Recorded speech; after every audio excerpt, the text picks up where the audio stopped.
সবাইকে তৃতীয় শুভেচ্ছা জানিয়ে শুরু করছি আজকের আলোচনা। জুলাই বিপ্লব এবং 5ই আগস্টের যে চূড়ান্ত পরিণতি, তারপরে আমরা যারা বাংলাদেশটাকে নিয়ে অনেক স্বপ্ন দেখেছিলাম, কিংবা স্টিল নাও আমি আশাহত মানুষ নয়, চরমভাবে আশাবাদী মানুষ। তাই এখনো যারা আমরা স্বপ্ন দেখছি, আমার মনে হয় যে স্বপ্নের একটা জায়গা হচ্ছে যে ছাত্ররা একটা নতুন রাজনৈতিক দল গঠন করতে যাচ্ছে। বাংলাদেশের এই বাস্তবতায়, কিংবা স্বাধীনতা উত্তর বাংলাদেশের বাস্তবতায় নতুন দল গঠন করে কতটা সফল হয়েছেন পূর্বে যারা গঠন করেছিলেন, সে বিষয়ে ইতিহাস অবশ্য কথা বলে। আমি সেদিকে যাচ্ছি না, কারণ আপনারা সবাই জানেন। তারপরেও এই 2024-এর যে জুলাই বিপ্লব এবং আগস্টের 5 তারিখ যে চূড়ান্ত পরিণতিটা হলো বিগত আওয়ামী লীগ সরকারের, এই ধরনের একটা বাস্তবতা বাংলা স্বাধীনতা উত্তর বাংলাদেশে আহ, বাংলাদেশ খুব কমই মুখোমুখি হয়েছে।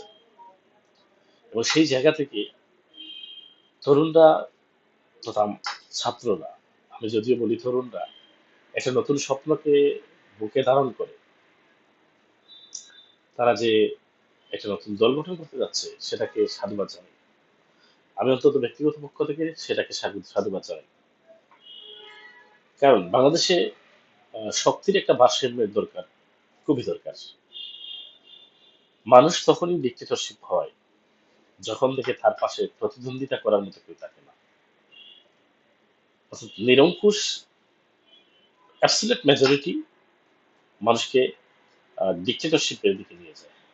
তো আমি সেই জায়গা থেকে মনে করি যে রাজনীতির যে বর্তমান একটা শূন্য জায়গা, সেই জায়গায় তরুণরা একটা নতুন দল গঠন করতে যাচ্ছে, তারা কতটা সফল হবে কিংবা সেটা হয়তো সময় বলে দিবে। তবে আমার মনে হয় একটা ভালো একটা গুড একটা ইনিশিয়েটিভ। সেই জায়গায় আমাদের বয়সী যারা ম্যাক্সিমাম মানুষ, আমি যা দেখতে পাচ্ছি বিভিন্ন জায়গায়, হাটে ঘাটে মাঠে, সবাই এটাকে অ্যাপ্রিসিয়েট করছেন এবং আমার মনে হয় এটা করা উচিত। রাজনীতির জায়গায় থাকবে, তরুণরা, মেধাবীরা, যোগ্যরা এগিয়ে আসবে এবং আমাকে আগামীর বাংলাদেশকে নেতৃত্ব দিবে। সে তারা ক্ষমতায় আসুক অথবা না আসুক, মোট জনসংখ্যার একটা অংশকে যদি প্রতিনিধিত্ব করতে পারে ছোট ছোট সব দলগুলো মিলিয়ে, এবং একটা রাজনৈতিক শক্তির যদি উত্থান হয়, সেটাকে কোনো অংশে খাটো করে দেখার সুযোগ নেই। তো আমি এখন সেদিকে যাচ্ছি না। প্রথমেই বলেছি আমি আশাবাদী মানুষ, এই আশাবাদের কথাটাই প্রথম বললাম। তারপরে বিগত আগস্টের 8 তারিখ থেকে ডক্টর ইউনূস সরকার যেভাবে এগিয়ে যাচ্ছে, আমার মনে হয়েছে যে প্রথম থেকে অত্যন্ত সফট হ্যান্ডে সবকিছুকে যেন হ্যান্ডেল করার একটা চেষ্টা ছিল, যা বাংলাদেশের পূর্ববর্তী এই গাছের যে সরকারগুলো ছিল তাদের কাছে এটা দেখা যায়নি। কিন্তু আমরা মজ্জাগত বাঙালি জাতি, বাঙালি, আমরা যখন একই মানুষ, আমরা যখন সিঙ্গাপুর, ইংল্যান্ড, অস্ট্রেলিয়া, কানাডা এসব দেশে যাই, আমরা কিন্তু ট্রাফিক আইনগুলোকে খুব সুচারুরূপে পালন করি।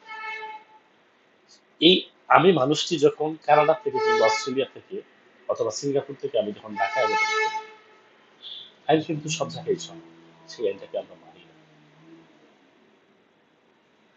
অবশ্য ব্যর্থতা আমার নয়, একই মানুষ যদি আমি ওই জায়গায় গিয়ে মানি, এখানে মানি না, এই ব্যর্থতার দায় আমার নয়।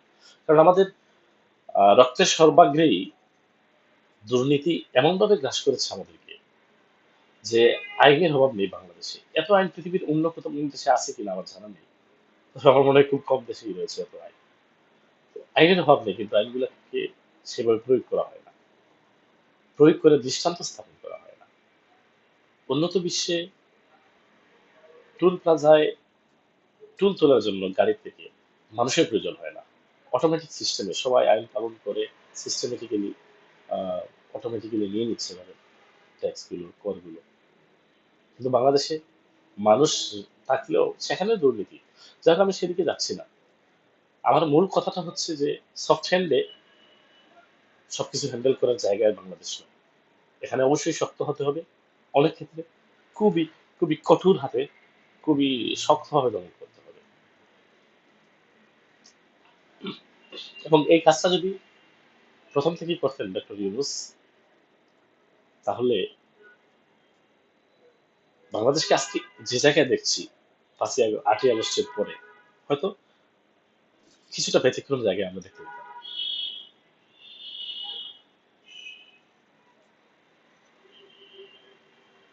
একবার কল্পনা করুন তো, যে ডক্টর ইউনুসের জায়গায়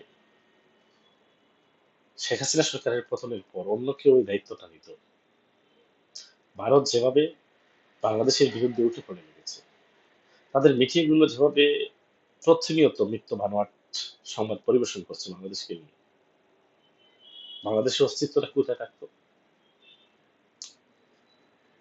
আমি অন্তত এটুকু বলতে পারি, আমার পূর্ব অভিজ্ঞতা থেকে যা দেখেছি, যে বাংলাদেশের যারাই সরকার প্রধান হয়েছে তারাই আমেরিকা কিংবা বিশ্বের বড় বড় দেশ, তাদের প্রেসিডেন্ট, প্রাইম মিনিস্টার, জাতিসংঘের বিভিন্ন প্রতিনিধি দলের সাথে দেখা করার জন্য, হ্যান্ডশেক করার জন্য উদগ্রীব হয়ে যেতেন। কিন্তু ডক্টর ইউনুসকে আমি যতটা করে আমি দেখেছি, তার সামনে আসার পরে পৃথিবীর তাবৎ বড় বড় মোড়ল রাষ্ট্রের প্রধানরা মাথা নত হয়ে তার সাথে হ্যান্ডশেক করে। আমাদের ডক্টর ইউনুস শিডিউল দিতে পারেন না ব্যস্ততার কারণে। যেখানেই যান একদিনের জন্য, দুদিনের জন্য 30-40টার মতো কর্মযোগ্য তাকে অংশগ্রহণ করতে হয়। আমার মনে হয় সেটা রিফিউজির সংখ্যা এর চেয়ে বেশি থাকে। মোদি ভারতের প্রধানমন্ত্রী, ট্রাম্প আমেরিকার সিংহাসনে বসার আগে আহ, মনে হলো যেন ভীষণ খুশি মোদি এবং ভারতের অনেককে। আমি ভারতের সবাইকে সাম্প্রদায়িক কিংবা সেকুলারিজম লালন করেন না আমি সেটা বলবো না, কারণ ভারতের অনেক মানুষ বাংলাদেশের যে মানুষের চাহিদা, অর্থাৎ ম্যান টু ম্যান যে রিলেশন, সেই রিলেশনে বিশ্বাসী, কান্ট্রি টু কান্ট্রি যে রিলেশন, সেই রিলেশনে বিশ্বাসী, বিশেষ করে দলের সাথে কিংবা বিশেষ করে গোষ্ঠীর সাথে সম্পর্কে বিশ্বাসী নয় ভারতের প্রচুর মানুষ, সংখ্যাটা একেবারেই নগণ্য নয়। সেই জায়গা থেকে একটা অংশ যেটা মনে করেছিল ট্রাম্প এসেছে এবার যদি বাংলাদেশকে শায়েস্তা করা যাবে, অনেক কিছু করা যাবে, কিন্তু পাশার ধানটা এমনভাবে উল্টে যাবে বোঝা যায়নি।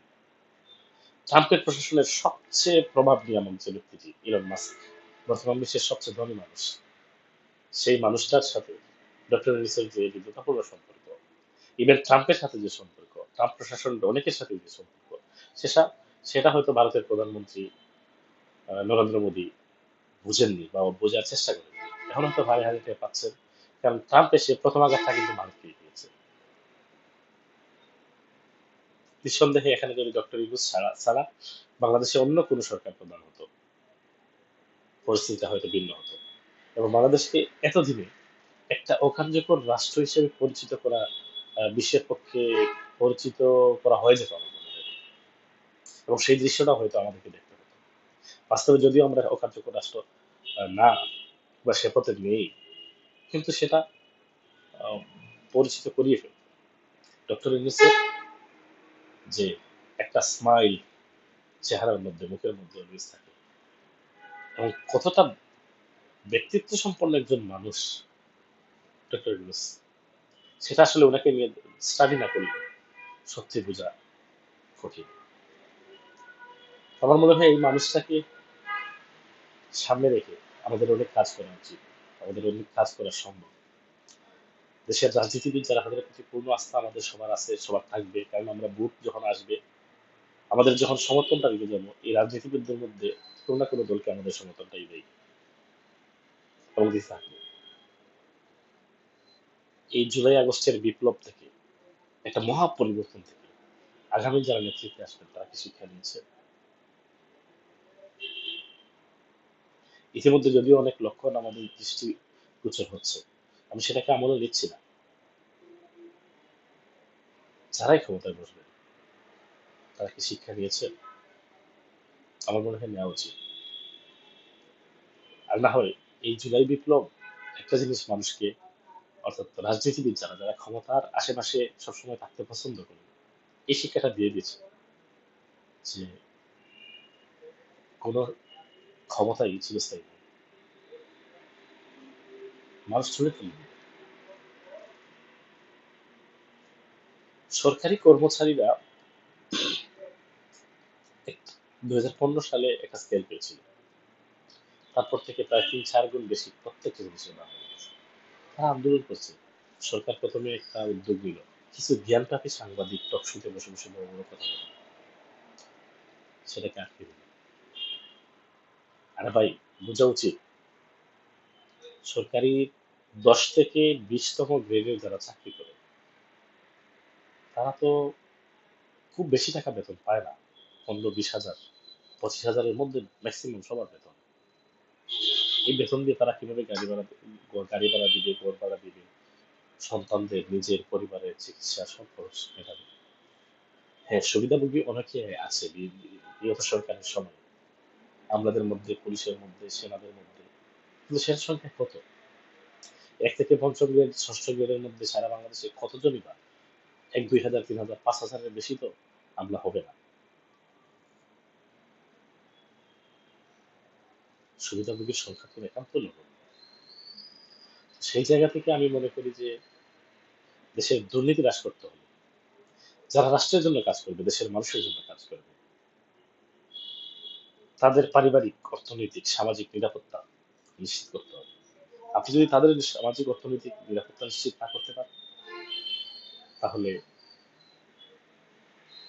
দিন শেষে বৈষম্যহীন বাংলাদেশ, দুর্নীতিমুক্ত বাংলাদেশ, সেটা কল্পনাই করা যায়। জুলাই বিপ্লবের অন্যতম স্পিরিট যেটা ছিল সেটা হচ্ছে বৈষম্য মুক্ত বাংলাদেশ। সরকারি চাকরিতে বিভিন্ন ক্ষেত্রে আমরা দেখি, যতটুকু স্টাডি করে দেখা যায় যে প্রথম গ্রেডের একজন চাকরিজীবীর বেতন যদি হয় 1.5 লক্ষ টাকা, 80 হাজার টাকা, 86 হাজার টাকা, 20তম গ্রেডের একজনের বেতন হচ্ছে 8 হাজার, 8,500 টাকা।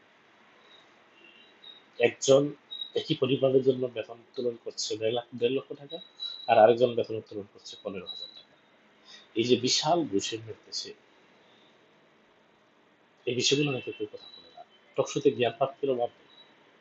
বিশেষ করে সাংবাদিকদের যারা বিভিন্ন সময় বিভিন্নভাবে সুবিধা দিয়ে থাকে, তারা সরকারি চাকরিজীবীদের কোনো কিছু সরকার দিতে চাইলেই তারা কিন্তু উঠে পড়ে লেগে যায়। কেন ভাই? আপনি একটু খোঁজ নিয়ে দেখেন, তারা আপনারই ভাই, আপনারই প্রতিবেশী। তারা কিভাবে তাদের জীবনযাপন করছে, যারা সৎভাবে জীবনযাপন করতে চায়। আমরা অন্তত তাদেরকে একটা সেফটি পরিবেশ তৈরি করে দিই, সেফ পরিবেশ তৈরি করে দিই, সেফ জোন তৈরি করে দিই। তাদের অর্থনৈতিক সামাজিক নিরাপত্তা দিয়ে তারপরে যদি বলি যে দুর্নীতি মুক্ত বাংলাদেশ চাই, সেটা যদি তারা বাস্তবায়ন না করতে পারে, তাদের বিরুদ্ধে অ্যাকশনে যাই। আপনি শেয়ার বাজারের দিকে চিন্তা করেন, একটা শেয়ার বাজারকে শেষ করতে যা করার দরকার সবগুলোই করে গেছে বিগত কয়েকটা কমিশন। বৈষম্য মুক্ত বাংলাদেশের প্রত্যাশায় যে নতুন শেয়ার বাজারে যে শিবলি রুবায়তের জায়গায় যাকে বসানো হলো, এই লোকটা সম্পর্কে তো আগে থেকেই বিভিন্ন অভিযোগ ছিল। তাকে কেন বসানো হলো? সে বসার দিন থেকেই কিন্তু টোটাল বাজারটাকে মহাধস নেমে এসেছে, বাজার ঘুরে দাঁড়াতে পারছে না। আপনি বলেন তো পৃথিবীর কোন দেশের পুঁজিবাজার এত নাজুক একটা অবস্থার মধ্যে আছে? বছরের পর বছর মানুষ এখানে বিনিয়োগ করবে, শিল্প খাতে, বিভিন্ন শিল্প কারখানাতে বিনিয়োগ করবে, সেটা দিয়ে দেশের অর্থনীতি সমৃদ্ধ হবে, বড় হবে। মানুষ কি তার রিটার্ন পাবে না? আপনি লুট করে নেবেন? এটা তো মগের মূল্য না ভাই।